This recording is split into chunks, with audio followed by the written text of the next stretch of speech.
Welcome to the first False and Fact Sports Canes Checkup.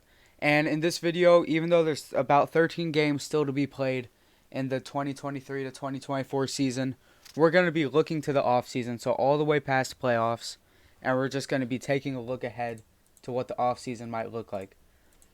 So looking at our 24 to 25 estimated cap space, we have around $30 million to use to be able to re-sign our players. Notable free agents are Jake Gensel, Teravainen, Martin Nietzsche, Jack Jury, Seth Jarvis, Brady Shea, like all those defensemen listed too, and just about every forward. So we have a lot to re-sign, and there was a graphic that they showed that showed just a huge list of players.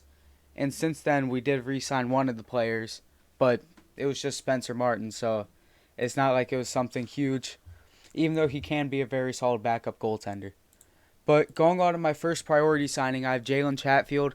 His current contract is $760,000.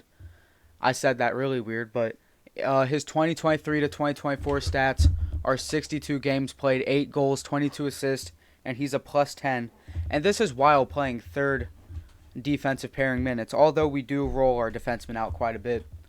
But I'm proposing a 3 to 4 year deal, 2.5 million all the way up to 3.5 million. And he's been a very good player. He's even stepped up for Jacob Slavin in that role, and that's something big not a lot of guys can say that they can do. But I think that he's definitely a guy we should prioritize re-signing this offseason, especially with how many defensemen we could have leave. We could have half of our starting defensemen leave, but that's not ideal. So going on to priority signing number 2, and these aren't really in order. I have Martin Nietzsche. He signed a 2-year, $3 million bridge deal. He's an RFA at the season's end. This season he's played 66 games, 22 goals, 29 assists, and he's been very solid and very good. I'm proposing a 4 to 6 year contract, 5.5 to 6.75 million, because I do think he's worth that money. I would say more than 7 million is definitely a big overpay. But I think that he is definitely a guy we should try to keep around. He's probably our best playmaker, and he is one of our best forwards and one of our best offensive forwards, especially. He really strives in that part of the game where we kind of lack. But going on to my first priority trade is going to be Brett Pesce. His contract is up this summer, and last summer he was asking for an extension of around $5 to $6 million. And that's just not really what you want to give this guy. He's still a good player. He's our second right-handed defenseman. But I think that is just a bit of an overpay, especially with how much money we already have tied into this defensive core. But I'm proposing a draft day trade for a third, fourth round pick around there. Maybe even a couple late round picks tossed in.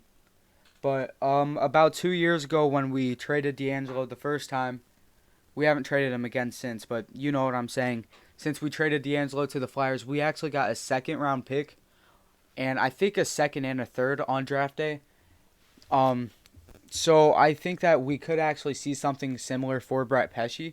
We maybe even could get a second round pick, but I think just since his contract is up, teams might not want to pay that much of a royalty. But he's probably a guy we should definitely look to move. Even though it doesn't save cap space, we have other guys that we should be able to get, and we could probably sign another guy cheaper in free agency. My priority signing 3 is going to be Seth Jarvis. He's currently still on his entry level contract, $894,000. He's an RFA at season's end.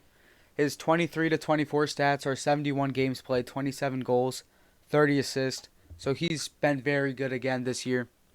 My proposed contract for him is going to be 5 to 7 years, 5 to 6 million, which might be a small underpay, but he has said he is definitely looking for a team-friendly deal, and he's fine with a team-friendly deal. Or I could see us giving him a bridge contract like what we gave Nietzsche a couple years back of 2 to 3 years, $2 to $4 million, just to make sure he's still RFA, so we have those rights. But I think he's definitely a guy that we need to prioritize this offseason. Just obviously, he's our first line winger, and he's such a good two-way forward. And going on to my last priority signing, there is still a bonus trade after this, but it's going to be Brady Shea. His 23-24 stats are 11 goals, 29 assists, and he's a plus 16. He was currently signed on a $5.25 million contract, and I'm proposing another contract of about the same amount of 3 to 4 years, 5.25 to probably 6.5 million. I could see him getting upward of that much. But he's been one of our best offensive defensemen.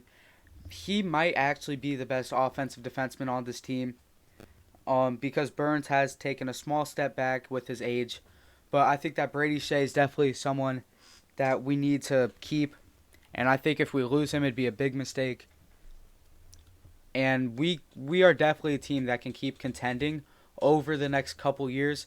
It just depends if we can keep getting our guys back and keep a lot of our core. Like, he is one of our core defensemen, and I think he's definitely a big guy we need to try to re-sign. Going on to my little bonus trade here is Frederick Anderson. I know it says priority trade, but maybe just a bonus trade. So he is actually signed for another year at $3.4 million. His 23-24 stats are 919 save percentage, 2.15 goals against, and he has one shutout this year, which since coming back from the blood clotting issues, he actually has a 95 save percentage.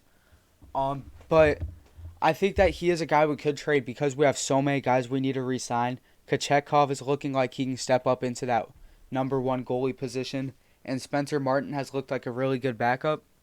I think that we could definitely trade him just because you can definitely do a lot with that $3.4 million when our goalie position is actually looking good again on like the start of the year. But like, that's a Jalen Chatfield contract right there, so then you still have an extra $3.5 million to spend elsewhere on this roster. And it's definitely just a bonus trade. Like, I wouldn't be opposed to it happening, and it wouldn't surprise me if it did, because, you know, it's a move, like I've said, you're going to save cap space, and you definitely are going to need cap space to re-sign a lot of these big players. So that was the first Canes checkup of this 23-24 season, although it didn't come till 2024. I will be posting about one of these every 1 to 2 weeks, along with other content in between. Talking about contracts has me messing up my words now. But thank you guys for watching this and tuning in. I hope you guys come back for more Canes checkups and more content surrounding the NFL and NHL. Hope to see you guys soon.